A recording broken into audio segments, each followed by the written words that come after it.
Hello again, valued viewer. I believe that you are keeping well because on this side of the TV screen, we sure are keeping well. And I came armed with my excitement.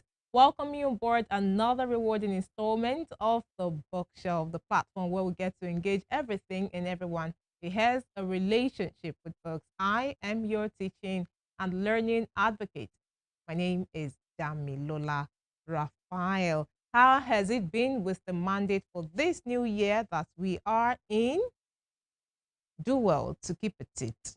All right. It's not just in the starting. It's not just in the doing. I did one and I'm no. It's in the continuity. It's in the continuity. Okay. So today I was able to visit the optometrist or optician, or what other name did we get? Ophthalmologist. Okay. Aha. Okay, so I just went for one screening like that. That was especially this part of the world that was organized somewhere by somebody for something. Remember to prioritize. Okay, so we really need it. There is a Yoruba adage that talks about the eyes being the light of the body. All right, so let us do well to make sure that our lights are always shining brighter and brighter onto the perfect day. Where did I get that from? Without further ado, we will be moving straight ahead into the discussion for today. And it's quite exciting now. If you can see what I have before me, I have loads of materials, and the director was asking if these are all the things that we'll be discussing today. Definitely. Let's see how much justice we can do to it in the half-hour mark that we have, or even less than half-hour mark that we have to discuss all of this. And of course, I think I told us the story one time about seeing a Yoruba movie. Let me just say it straight up. It was a Yoruba movie, and by the time you're reading, the subtitle, for the movie just below, translating what the actor at that time is saying, I said, you are the Kosa. So let me introduce the Kosa, the writer of all of these books, to us right here with me in the studios. I'm super honored to have Prince Kola Afolabi, dubbed the Resilient Prince of Hope. Thank you indeed for visiting us, joining us. In fact, it's beyond a visit. This is a grand homecoming, I should call it, on the Bookshelf, Prince. Thank you very much. Thank you very much. Greetings to the viewers at home. Excellent. Excellent. I like that. Excellent. All right. Let me just ask. We'll be reviewing his book, and he's written quite a number of books. Okay, so he showed me this is his first material, Success at Interviews. 1993. 1993. My goodness, where were you at that time? Okay, and of course, his second material now, this is quite voluminous. I promise. Yeah. This is quite voluminous. Essentials in Marketing Management Practice. 2015. 2015. Okay, who was Nigeria's president at that time? And then, of course, we'll move to the final one, which will be the major focus for today's discussion, and that's his autobiography of Kola Afolabi, the Resilient Prince of Hope. This is going to be the focus for today. But let me ask you first, you wrote your own book, or did you get an author to do it for you? No, I wrote all of them. This autobiography? Yes. I started this autobiography precisely 6:25 a.m. My goodness. On the 5th of July, 2005.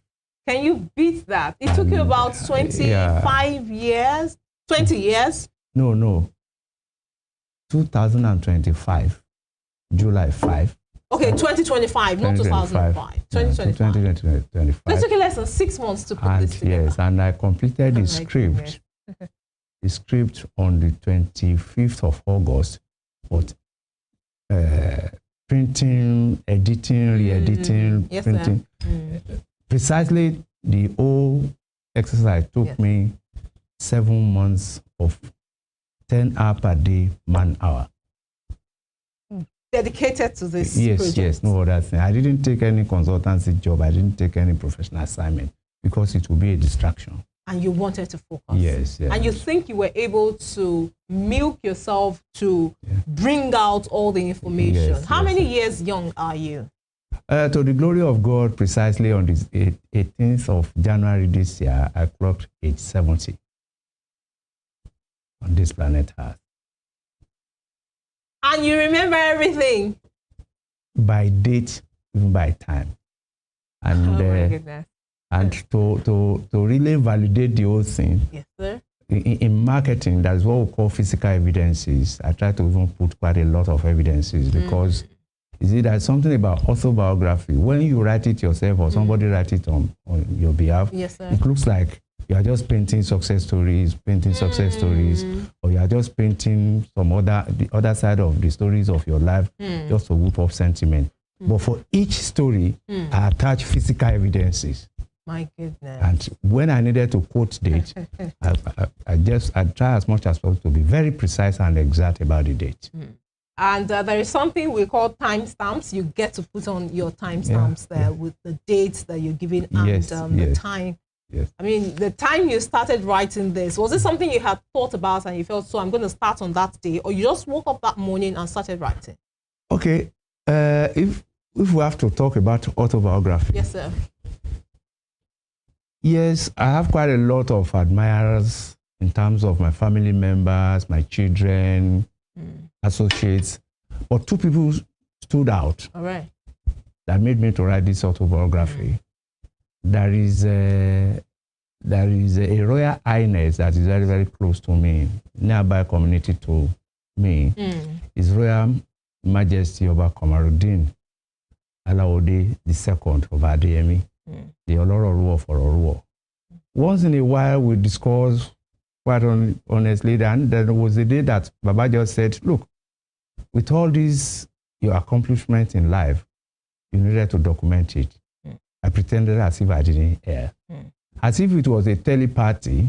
There is a blood sister of mine, Fati. Okay. You know, she sells textile merchandise in Oshobo here. Just told me one day that Big Daddy, you're going to be age 70 in a few months' time. I want to celebrate you. Okay. So, and before you knew it, my children got to know about it, and everybody felt that they were going to celebrate me. But I just felt that I have a particular philosophy in life. I like to be unique. One of the American presidents said, it is foolhardy and stupid to do things the way other people are doing it and expect a different result. So celebrating 70th birthday, every other person celebrates birthday. Then one can be unique. And I felt again that the circumstances of my birth, the events of my life and time, the good, the bad, the ugly, the triumphant travails, I think it would be a good thing to humanity if I document it. Okay. Because just like just for the oncoming generation to know that quitters never win and winners never quit. And the truth of the matter is that, like the motto of the Institute of Chartered Accountants of Nigeria, which says, if you can, then I can. So I want people to read it, that if this man could have gone through all these things in life and he could still survive, then I can survive. So it will enliven the life of people that are even frustrated. Suicide is not the best out of it. Great. And that's the reason why I was very careful in even choosing the title of the book. When I say Kola Afolabi, the Resilient Prince of Hope. I live on hope, and 9 out of 10 times, my hope doesn't fail me. Amazing. So even at this point, you're full of hope. Honestly. Okay. Now, I have so many questions, and I'm trying to make sure that everything fits into this particular edition of the broadcast. It's a big sacrifice you had to make, Esteemed Prince, and I'm very grateful that you could make it to the studios all through the journey today. You've written 3 books. Yes. And this particular one details your personal story. Yes. The other two detail your professional story. So before we talk about your professional life, which you actually still came back and put in detail in your autobiography. Yes, yes. I'm seeing some part here where you talked about the story about your birth. In fact, you wrote the book in chapters and you broke the chapters down. Seeing chapter 1, not in the beginning. You gave everything those details. And I'm seeing some form of fear or trepidation with regards you meeting with your in-laws, you getting married. Yeah. And then your last daughter, we actually talked about that just before we came and say your last daughter getting married. And I'm wondering, okay, so how much of a big deal is it, transitioning and, the fusion into new families? First it was yours, then your child's, your last daughter's. For now. It's a very interesting question. I saw beauty for the first time in life at the age of 10. It may look funny. Beauty? Beauty in a woman, I saw it for the first time in my life when I was age 10. Wow. And who was that? You can't believe it. It was my class mistress. Ooh. Not for any reason, but because of the fact that the mistress always dressed very neatly to the classroom. She had a sonorous voice. And like a village boy, I kept wondering whether this woman was a different planet. Honestly speaking, I even documented this in the book.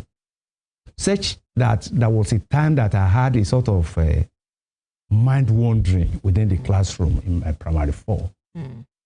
And I just went out of the classroom one day and faced the sky, and I told God, God, I wish that when I grow up in future, I want to marry a beautiful woman like this. Okay. Let her have children. And I went back to the classroom. Lo and behold, I did not get that specification until 13 years later. And that was when I got married to my first wife. My goodness. Yeah. Age 10, your first decade. Yes. You appreciated beauty in a woman. Very beautiful. It's not even only to say she was neat. Was an understatement. So what brought about the fear? Clean. It showed you were interested. You became even passionate about it. You had to communicate with your creator about it. Yes. So where is the fear coming from with regards mingling now with the in-laws and getting an in-law, a son-in-law for your child, for yourself, a husband for your daughter? That's another different story.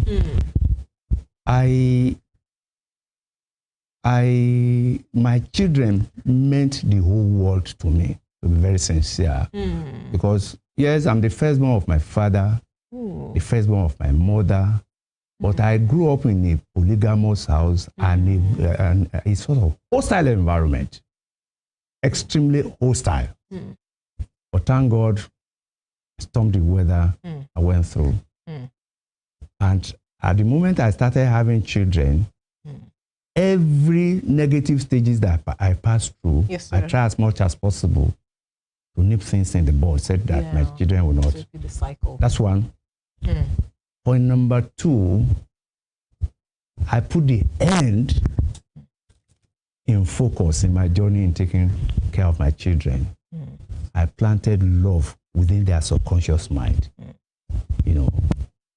Show them love, but a lot of discipline. Okay. I make bold to say it on air. I'm sorry to say it, but I'm proud to say it that my 2 daughters got married as virgin because of the discipline from their father. The husband of one of them confirmed it to me that, Daddy, I thank you for bringing up a good child. Met your daughter as a virgin. And the other one even told me that she never tasted any man until she got married. That's a different thing. Okay. So what I'm trying to say in effect is that I showed love to my children, but I gave them quite a lot of discipline. Part of the discipline when I started taking each of them to boarding house at the age of 10. But 2 months before they resume in the school, okay, I would always tell them that, look, within the 4 walls of the boarding house, anything outside the 4 walls of the boarding house, if they said something happened outside the 4 walls of the boarding house, I would go to sleep. Because I wouldn't expect my daughter or any of my children to be outside the 4 walls, but within the 4 walls of the school. That's point number 1.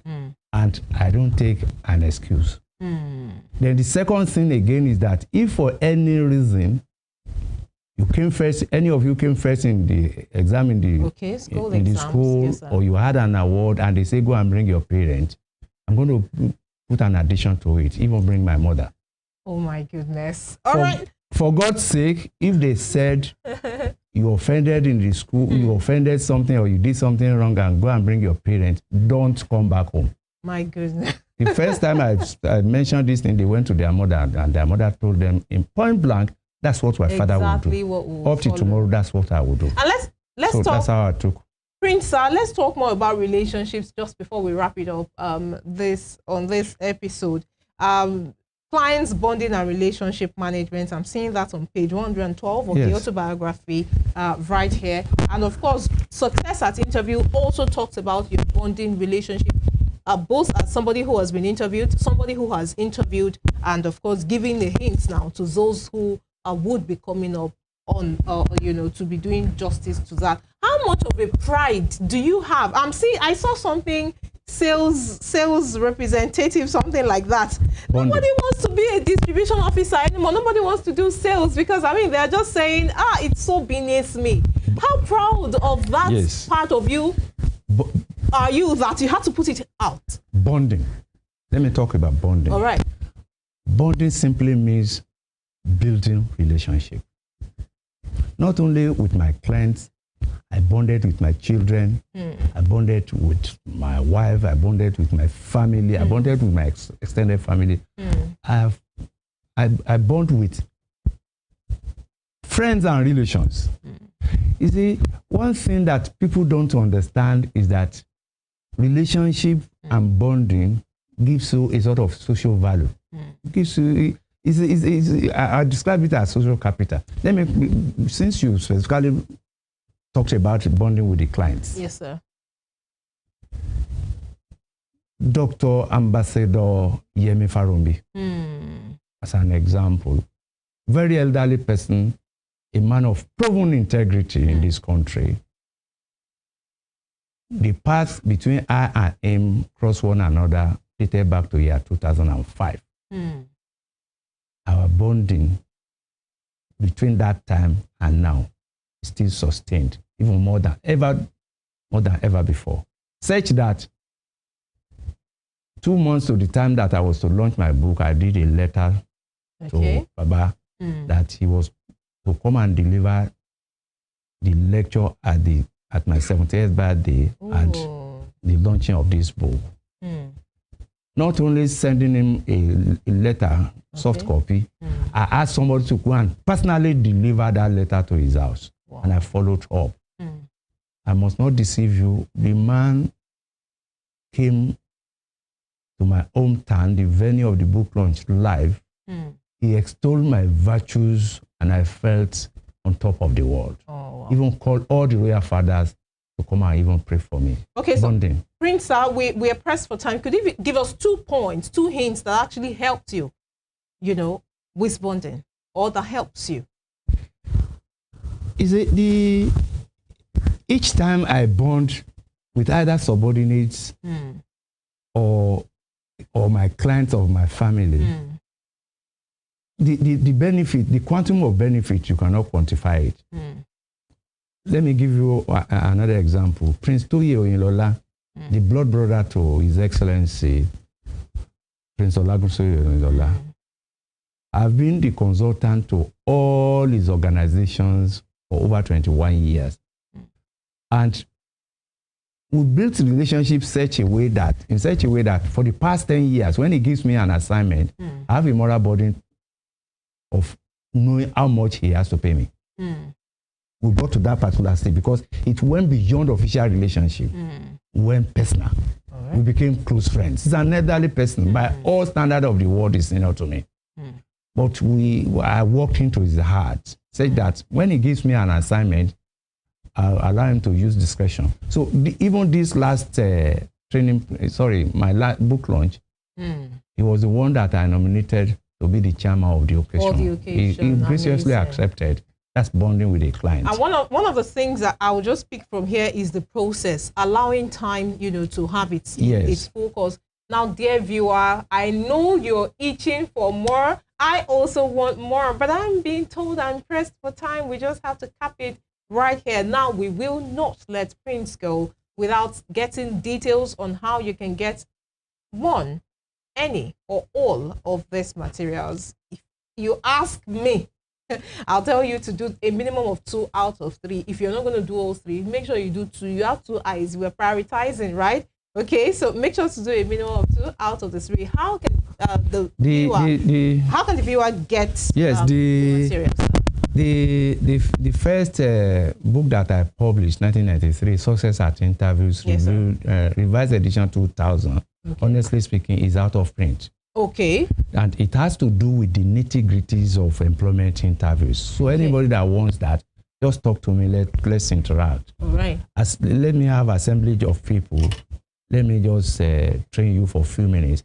Any above average person that I train for on how to prepare for any interview, you get there with full confidence. How can you be reached, sir? My telephone number is 081 63 755 185. I repeat. Thank you. 081 63 755 185. Esteemed Prince, sir, let me ask you, what's your favorite quote of all time? Just give us the quote, and I have to sign out right now. My favorite quote is the illiterate of tomorrow is the person that stops learning today. The illiterate of tomorrow is the person that stops learning today. My goodness. When I was starting out this particular edition, I said, don't say because you've done it once, you're fine. Keep at it so that you don't become an illiterate of tomorrow. And in my words, I'll say never arrive. It's been a very wonderful delight. Really, it's been a big delight having the esteemed Prince Kola Afolabi join us on the bookshelf today, sir. Thank you very much. Thank you very much. God bless you. Thank you very sincerely, dear viewer, for following through. Hopefully, one of these fine days we'll be bringing the esteemed Prince back on set of the bookshelf. But for now, it is goodbye and God bless from your teaching and learning advocate, Damilola Raphael.